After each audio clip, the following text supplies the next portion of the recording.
अस्सलाम वालेकुम नाज़रीन। पाकिस्तान में इस वक्त सियासी भूचाल की कैफियत है और तीन बड़ी सियासी जमातें अपोजिशन की जो है वो पाकिस्तान में धांधली, वोट चोरी और सिलेक्टेड हुकूमत या सिलेक्टेड वज़ीर-ए-आज़म के नाम के ऊपर तहरीक चला रही हैं। और ये जो वोट चोरी की तारीख़ है पाकिस्तान में, ये उतनी ही पुरानी है जितनी कि पाकिस्तान में सियासी या पार्लिमानी जमहूरियत की तारीख़ है।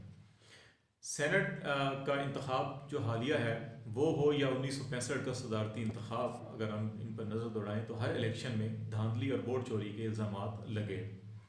चालाक और ताकतवर इशराफिया के गठजोड़ ने अवामी मैंडेट पर शब खून मारा।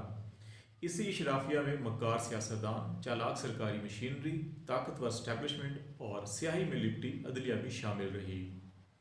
80 और 90 की दिहाई में जर्द लिफाफे में लिपटी सहाफ़त भी इस इशराफिया में शामिल हो गई।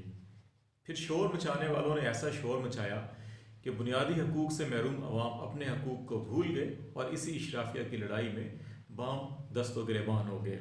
और दिलचस्प बात यह है कि पाकिस्तान की तारीख़ में आप जितनी भी सियासी जमातें धांधली या शोर शराबा कर रही हों वोट चोरी के हवाले से, रिसेंटली भी जो तहरीक चल रही है उसको आप जायज़ा लें तो ये वो तमाम वो जमातें हैं जो माजी में ख़ुद पाकिस्तान के जो पार्लिमानी इलेक्शंस हैं वो तमाम में हिस्सा ले चुकी हैं और ख़ुद जो है कि ये पंजाब और सिंध में तकरीबन 25 साल हुकूमत करती रही हैं। पाकिस्तान पीपल्स पार्टी और पाकिस्तान मुस्लिम लीग नून, ये दो बड़ी जमातें ऐसी हैं कि जिन्होंने 5 दफ़ा पाकिस्तान पीपल्स पार्टी ने मरकज़ में हुकूमत बनाई और 3 दफ़ा पाकिस्तान मुस्लिम लीग नून को मौका मिला कि वो मरकज़ में हुकूमत बना चुकी है। इसके बावजूद ये दोनों जमातें कहती हैं कि पाकिस्तान की तारीख़ के जितने भी इंतखाबात हैं सब में धांधली हुई है और उसका इल्ज़ाम स्टैब्लिशमेंट पे लगाया जाता है। लेकिन क्या सिर्फ स्टैब्लिशमेंट ही वोट चोरी या धांधली में मुलव्वस है, या सियासी जमातें भी स्टैब्लिशमेंट का कभी खुद आलाकार बनती हैं और कभी अपने मकासद के हसूल के लिए स्टैब्लिशमेंट को इस्तेमाल करती हैं और अपना कंधा फराहम करती हैं। पाकिस्तान के तमाम इंतखाबात का अगर एक तायराना जायज़ा लिया जाए तो इसमें बहुत सारी चीज़ें ऐसी वाज़ेह होंगी कि सिर्फ पाकिस्तान में धांधली की जो वजह है या ज़िम्मेदारी है वो स्टैब्लिशमेंट पर नहीं डाली जा सकती, बल्कि इसकी ज़िम्मेदारी सियासी जमातों पर भी आयद होती है।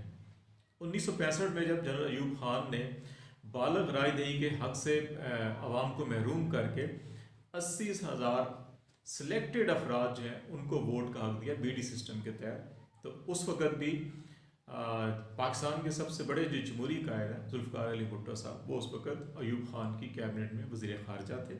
और जब मोहतरमा फ़ातिमा जिन्ना के ख़िलाफ़ एक गलीज़ सियासी प्रोपेगेंडे की बुनियाद के ऊपर एक नाज़ेबा अल्फाज पर मबनी मुहिम चलाई जा रही थी तो जुल्फ़िकार अली भुट्टो साहब उसी जनरल अयूब खान की कैबिनेट में थे जिनको वो अपना डैडी कहा करते थे। इसके बाद 70 का इलेक्शन अगर हम देखें, और 77 का दो अहम इलेक्शन थे जो जिसमें पीपल्स पार्टी पहली दफ़ा हुकूमत इलेक्शन में हिस्सा ले रही थी। 1970 का इलेक्शन इस हवाले से अहम है कि इसको अमूमी तौर पर एक साफ़ और शफाफ इंतखाब करार दिया जाता है पाकिस्तान की सियासत में। इसमें दो बड़ी सियासी जमातें, अवामी लीग शेख मुजीबुर रहमान की और पाकिस्तान पीपल्स पार्टी जिनको कायद जुल्फ़िकार अली भुट्टो इनकी क़यादत कर रहे थे, 1,29,00,000 वोट लेकर अवामी लीग ने 160 नशिस्तों पर कामयाबी हासिल की, जबकि Pakistan Peoples Party 61.5 lakh vote लेकर 81 नशिस्तें हासिल कर सकी थी। बड़ी वाज़ेह अक्सरियत थी अवामी लीग के पास, लेकिन जुल्फ़िकार अली भुट्टो साहब की जो इक़्तिदार की शदीद ख्वाहिश थी वो इक़्तिदार की मुंतकिली के हवाले से जो शेख मुजीबुर रहमान साहब को मिलना था उसकी राह में हायल हुआ। और फिर ये शदीद ख्वाहिश जो है वो जुल्फ़िकार अली भुट्टो साहब की इस लॉजिक की तरफ लेगी जब उन्होंने मुख्तलिफ़ तकरीबात के अंदर और ख़िताब करते हुए इधर हम और उधर तुम की बात की थी, वहाँ तक जा पहुँची। और फिर जो 6 नुकाती डिमांड्स थी अवामी लीग की, उसके ऊपर भी कोई इत्तफ़ाक़ राय या कोई जो आइन साजी होनी थी वो नहीं हो सकी, जिसके नतीजे में फिर एक ऐसी तहरीक शुरू हुई जिससे मुल्क दो लख्त हो गया। 1971 के बाद सकूत ढाका के बाद पाकिस्तान में जुल्फ़िकार अली भुट्टो साहब ने सियासी लीडरशिप जो है वो संभाली और उसके बाद उन्होंने 1973 का आइन यहाँ पे इंट्रोड्यूस हुआ और फिर उस आइन के तहत 1977 के इंतखाब हुए। और ये एक ऐसा इंतखाब था कि जिसमें बड़े संगीन इल्ज़ाम लगाए गए धांधली के हवाले से। और फिर PNA ने जो तमाम अपोजिशन जमातों का एक इत्तेहाद था जिसने तकरीबन 60,32,000 वोट हासिल किए थे और उनकी सीटें 37 थीं, जबकि 1 करोड़ वोट पीस पार्टी का था और उनकी सीटें 155 थीं।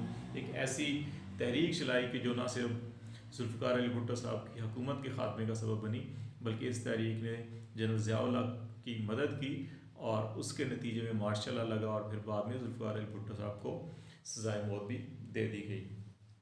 इसके बाद 80 और 90 की दिहाई में 4 बड़े अहम इलेक्शन होते हैं। 85 का गैर जमाती इंतखाब था, जबकि बाकी जो 4 इलेक्शन थे वो जमाती बुनियादों पर हुए। 80 और 90 की दिहाई में 2 इलेक्शन 88 और 90 का जो है वो इस्लामी जमहूरी इत्तेहाद के नाम पर लड़ा गया, जो पीपल्स पार्टी मुखालिफ जमातें थी जिनमें क़यादत मियां नवाज शरीफ साहब कर रहे थे। और इस्लामी जमहूरी इत्तेहाद के बारे में कहा जाता है कि इसको जो अस्करी इंटेलिजेंस एजेंसी है ISI उसने फंडिंग की थी और सिक्योरिटी इस्टेब्लिशमेंट ने मदद करके ये IGI बनवाया था।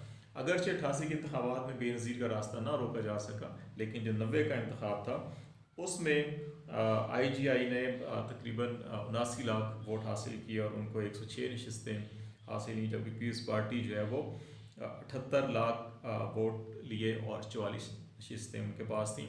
यही वो इंतखाब थे जो असगर खान ने केस भी किया सुप्रीम कोर्ट में, उसका फ़ैसला भी आया था जिसमें कहा गया था कि सरकारी वसाइल और सरकारी फ़ंड इस्तेमाल करके इस्लामी जमहूरी इत्तेहाद को पीपल्स पार्टी के खिलाफ सपोर्ट किया गया था।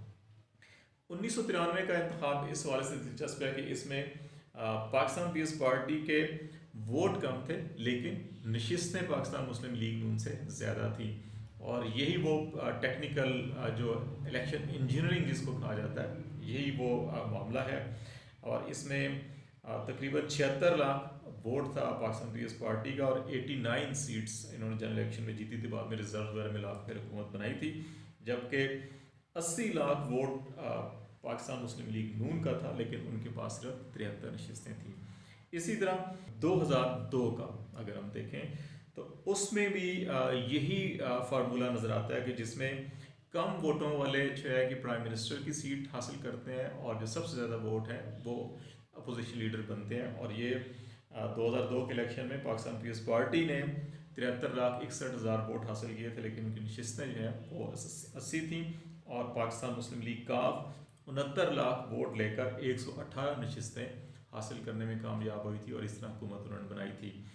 इसके बाद अगर 2008 और 2013 के इलेक्शन देखे जाएँ तो इसमें भी वोट चोरी की जो रवायत थी वो हमें नज़र आती है। लेकिन इंटरेस्टिंगली ये प्राइम मिनिस्टर के लिए वोट चोरी इन इलेक्शंस में नहीं हुआ था, बल्कि अपोजिशन लीडर की जो पोजीशन है उसके लिए वोट चोरी किया गया। और 2008 में जो सेकंड लार्जेस्ट पार्टी थी वो पाकिस्तान मुस्लिम लीग काफ थी, जिसके 80 लाख वोट थे, लेकिन उनके पास नशिस्तें जो हैं वो 41 हिस्से में आई थी। लेकिन इसके मुकाबले में 68 लाख वोट था पाकिस्तान मुस्लिम लीग नवाज़ ग्रुप का, लेकिन उनके पास नशिस्तें जो हैं वो 67 थी। ये वो इलेक्शन था जब परवेज़ मुशर्रफ हुकूमत में थे और काफ लीग को परवेज़ मुशर्रफ सरपरस्ती कर रहे थे। इस सरपरस्ती और तकरीबन 12 लाख ज़्यादा वोट नून लीग से लिए, इसके बावजूद जो है वो अपोजिशन लीडर जो है वो काफ लीग का नहीं बल्कि नून लीग का बना था। 2018 का इलेक्शन जो है अभी जिस पे सबसे ज़्यादा शोर हो रहा है और जिसके ऊपर धांधली और इलेक्टेड और सिलेक्टेड प्राइम मिनिस्टर की बात की जा रही है, इसका बड़ा इंटरेस्टिंग सिचुएशन है कि पाकिस्तान तहरीक इंसाफ जो अगरचे 1997 से इलेक्शन में हिस्सा ले रही थी, 2008 में बाइकआउट किया था, लेकिन काबिल ज़िक्र वोट इन्होंने 2013 में तकरीबन 77 लाख वोट लिया था और इनकी नशिस्तें 28 थी। लेकिन 2018 के इलेक्शन में ये इनको जंप मिला, 92 लाख वोट इनके हुए और 1,69,00,000 वोट और 116 नशिस्तें जनरल इलेक्शन में ली, फिर रिजर्व मिला के बाद में हुकूमत साजी की थी। तो इसमें ये इल्ज़ाम लगाया गया कि सब की सब जो है कि धांधली हुई। लेकिन अगर 80, 90 और ये 2000 की जो दिहाई है, इसमें अगर जनरल जो रजिस्टर्ड वोट है उनका ट्रेंड देखा जाए तो माजी में जो मियाँ नवाज शरीफ साहब ने मोहतरम बेनज़ीर भुट्टो के ख़िलाफ़ जिस किस्म की कंपेन चलाई थी और फिर एंटी पीपल्स पार्टी वोट को इकट्ठा किया था, अगर ये तमाम ट्रेंड देखे जाए तो पीपल्स पार्टी जो है वो एवरेज उसका 75-76 लाख वोट चल रहा है। 2013-18 में भी उन्होंने 68 और 69 लाख वोट हासिल किए थे, जबकि जो मुस्लिम लीग या एंटी पीपल्स पार्टी वोट जो है वो 88 से लेके मुसलसल 2013 तक जो है वो इंक्रीज़ हो रहा था। 2013 में पीटीआई ने पहली दफ़ा एक रीजनेबल वोट लिया और फिर अब आकर जो है कि वो बड़ा जंप लगा। अगर आप इसमें नेशनल पॉपुलेशन ग्रोथ को देखें और नए रजिस्टर्ड वोटर्स को देखें तो फिर अंदाज़ा होगा कि जितने भी जैसे 80s और 90s में नए वोटर्स आ रहे थे और एंटी पीपल्स पार्टी हो रहे थे, इमरान खान साहब ने पिछले 10-15 साल से मुसलसल कंपेन जो है वो पीपी और नून लीग के जो मुकमुका की सियासत है, ये उन्होंने उसको बदनुमानी, करप्शन और अकरवा परवरी और पैट बर्नर्स के जो स्लोगन्स लेकर आए थे, वो जितनी भी नई जनरेशन आ रही थी पाकिस्तान के अंदर उसको शायद अट्रैक्ट कर रही थी। और अगर हम ये देखें कि 2013 और 2018 में जो नई इनरोलमेंट हुई वोटर्स की वो 2.5 करोड़ की है। 2013 में तकरीबन 55 लाख वोटर्स का इजाफा हुआ था, लेकिन 2018 की जो लिस्टें बनी उसमें 1,97,00,000 तकरीबन 2 करोड़ वोट ऐड हुए।